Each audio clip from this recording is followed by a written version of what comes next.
अर्थात मुझे कोई भी दुख नहीं है। हम अपने इस कार्यक्रम में दुखों से मुक्ति पाने के लिए, यानी भावनात्मक दुखों से, मानसिक दुखों से और शारीरिक दुखों से, या यूं कहिए शारीरिक पीड़ाओं, बीमारियों और व्याधियों से मुक्ति पाने के लिए एक जांचा परखा, वैज्ञानिक शोध से प्रमाणित हो चुका बिल्कुल ही सरल उपाय बता रहे हैं। साथ ही साथ हम आपको इस अद्भुत प्रेक्षा ध्यान प्रणाली को अपनाने के लिए प्रेरित भी कर रहे हैं। दिल्ली के कुतुब मीनार से 3 किलोमीटर की दूरी पर तथा छतरपुर मेट्रो स्टेशन से महज 300 कदम की दूरी पर स्थित आध्यात्म साधना केंद्र में प्रेक्षा ध्यान पद्धति का प्रशिक्षण निःशुल्क अर्थात मुफ्त है। हमें बहुधा इस बात के लिए प्रेरित किया जाता है कि बड़ी से बड़ी बीमारी जैसे हृदय रोग, ब्लड प्रेशर और शुगर के मरीजों से जब तक ज़्यादा पैसा न खर्चवाया जाए, उन्हें चिकित्सा प्रणाली पर भरोसा नहीं आता। उनके इस बात में दम भी है। आज देश में बहुत सारे धर्मार्थ सरकारी और गैर सरकारी दवाखाने हैं, जहां पर छोटी मोटी पीड़ाएं मसलन बुखार, दस्त, जुकाम के लिए तो मरीज चले जाते हैं, किंतु बड़ी सी बड़ी बीमारी जैसे हृदय रोग, श्वास संबंधी बीमारी, शुगर, ब्लड प्रेशर, इन सारे इलाज के लिए वे महंगा सा महंगा इलाज लेने में ही भरोसा रखते हैं। देखिए, मैं एज ए डॉक्टर मैं प्रेक्षा ध्यान को यूज़ करता हूँ तो मैं उसका चार्ज करता हूँ, और नहीं चार्ज करेंगे तो ये मेरे अंदर बहुत ज़्यादा इंटरेस्ट नहीं रहेगा। देखिए, चैरिटी एक दिन होता है, चैरिटी 2 दिन होती है, पर चैरिटी ज़िंदगी नहीं चला सकता है। तो हमें उसके लिए चार्ज करना पड़ा, और मेरे को कोई उसमें तकलीफ़ नहीं है। मैं बोलता हूँ चार्ज करूँगा। आज मैं कोई से बात कर रहा था, जैन विश्व भारती में जीवन विज्ञान की जो सब्जेक्ट है उसमें आज 15-20 साल हो गए उसको शुरू करे को, और आज मैंने पूछा आपके वहाँ कितने स्टूडेंट है? बोला 14 स्टूडेंट है। मैं बोला क्यों 14 क्यों है, 140 क्यों नहीं है? बोला उनको कोई जॉब नहीं मिलता आगे जाके। तो ये एक ऐसा प्रोसेस बन चुका है, मैं समझता हूँ। और मेरा जो योगा टीचर है वो हर महीने 50,000 रुपये कमाता है। तो जॉब से ज़्यादा इसको अगर हम लोग तरीके से इसको यूज़ करें तो इसमें बहुत कुछ मिलने का गुंजाइश है। तो पर इसके लिए जो लोग हैं उनको तैयार करना, उनको कैरियर देना इस तरह का, उसके लिए उनको मेडिकल डिग्री टाइप का देना, उनको डिप्लोमा देना, ये सब करना पड़ेगा। और वो जा के एक एक बीमारी का ट्रीटमेंट करे। बाहर के कंट्री में एक आजकल नई कंसेप्ट चल गई है, डॉक्टर एक योगा टीचर को इंट्रोड्यूस कर देता है कि भाई ये तुम्हें सिखाएगा योग का, और बाकी का दवाइयाँ ये हम बता देते हैं। और इस तरह के अगर कैरियर हम लोग बना सकते हैं तो योग वाले काफ़ी आगे तक बढ़ रहे हैं, और काफ़ी सारे लोग उनके पास आ रहे हैं, पैसे दे के ट्रीटमेंट कर रहे हैं। बाहर के कंट्री में तो इसका फैलाव बहुत ज़बरदस्त हो सकता है।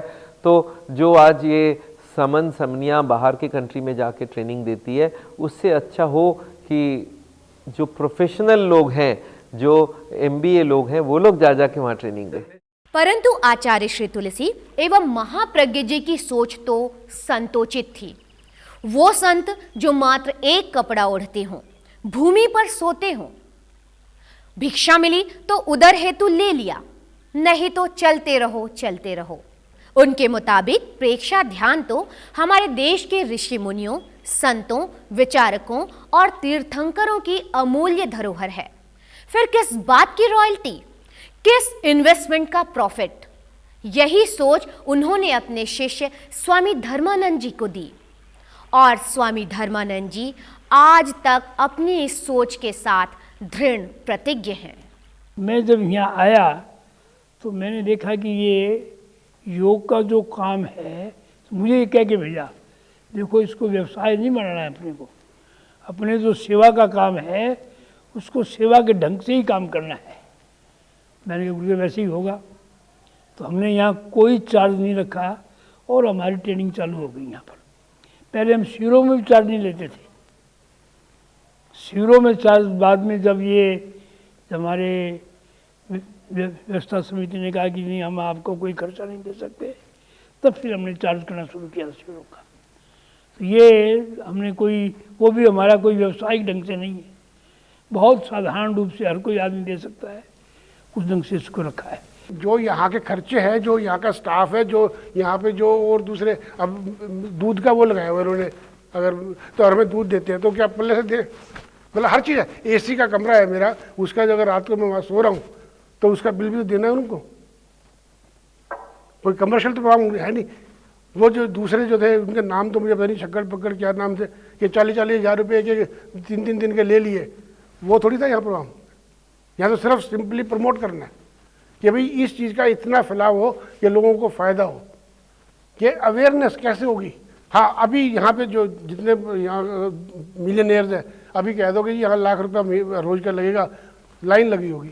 अस्तु, हम बात कर रहे थे आध्यात्म साधना केंद्र में ऑल इंडिया इंस्टीट्यूट के उस अध्ययन की जो यहाँ प्रेक्षा ध्यान विधि के द्वारा हृदय रोग निवारण के लिए प्रस्थापित की गई थी।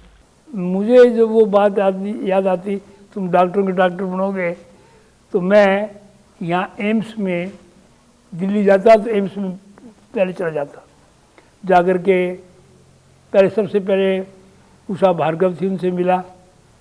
मैंने कहा भाई ये दुनिया में योग का काम हो रहा है, सब जगह योग की रिसर्च हो रही है और भारत योग की जन्मभूमि है, और वहाँ पर योग का रिसर्च का काम नहीं हो रहा है स्वास्थ्य की दृष्टि से, तो आप इसको क्यों नहीं लेती हैं? तो उन्होंने कहा नहीं, yoga is only preventive, it can not be curative. आप मिनिस्ट्री ऑफ हेल्थ में जाओ, प्रिवेंशन हेल्थ के अंदर में ये काम होगा, वहाँ जाओ आप। मैंने कहा ठीक है। तो फिर भी मैंने कहा छोड़ना नहीं चाहिए इनको, तो कभी किसी डिपार्टमेंट घुस जाता, कभी किसी डिपार्टमेंट घुस जाता। तो एक बार ही घुसा इसमें फिजियोलॉजी डिपार्टमेंट में, उसके हेड थे डॉक्टर S.K. मनचंदा। उनसे मिले तो उन्होंने कहा कि भाई आपकी बात बहुत ठीक है, योग की रिसर्च हमें करनी चाहिए। तो करनी चाहिए, कैसे करें? तो मैंने कहा जी हाँ मैं तैयार, आप कोई रोग को ले लीजिए।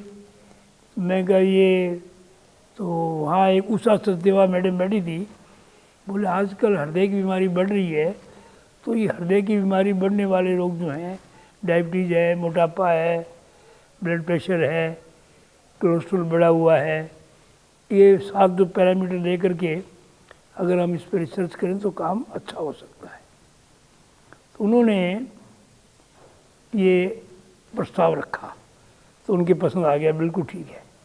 तो फिर उन्होंने इसके विभिन्न विभागों से 100 रोगियों को, 200 रोगी चुने, 200 में से 100 मेरे पास भेज दिए एट रैंडम और 100 अपने पास रख लिए। यहाँ दोनों को दवाइयाँ दी गई, दोनों ग्रुप को दवाइयाँ दी गई, और हमारे वाले ग्रुप में हमने ट्रेनिंग की उनको।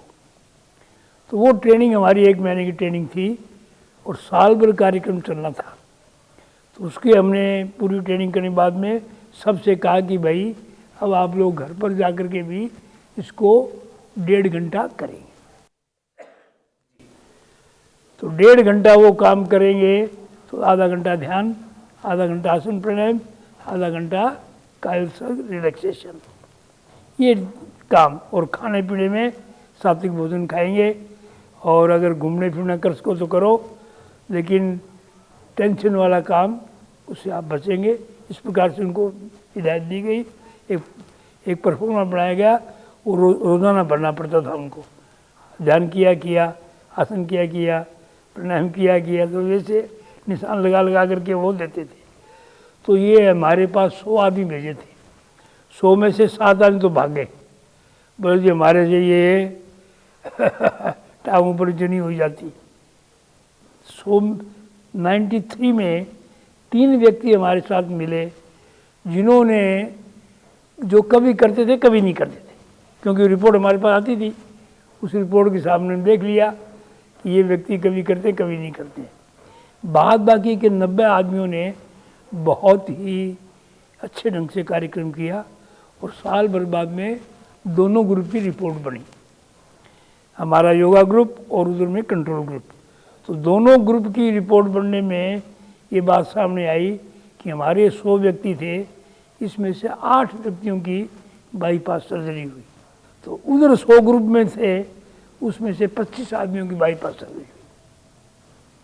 हमारे वाले जितने यहाँ रोगी थे सबका दवाई धीरे धीरे कम हुई, और उधर में सबकी दवाइयाँ बढ़ी। तो ये बहुत बढ़िया एक रिपोर्ट हमारे हाथ में लगी कि भाई ये काम बहुत अच्छा काम हुआ है। परिणाम सराहनीय थे, परंतु काफी नहीं थे। अभी और अध्ययन की आवश्यकता थी। मेडिकल जगत मात्र इतने से अनुसंधान से संतुष्ट होने को तैयार नहीं था। अभी और प्रतीक्षा करनी होगी। अगले अंक में ओम अर्हं। उदिता ऋजुता उदिता मृदुता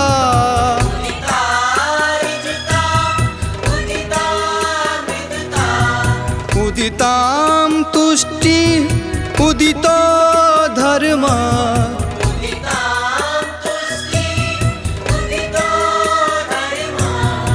उदितो धर्मः मुदितं चित्तम्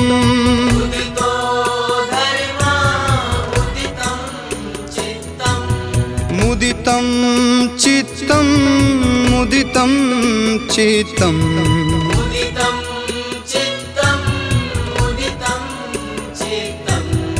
नो मे दैन्यम्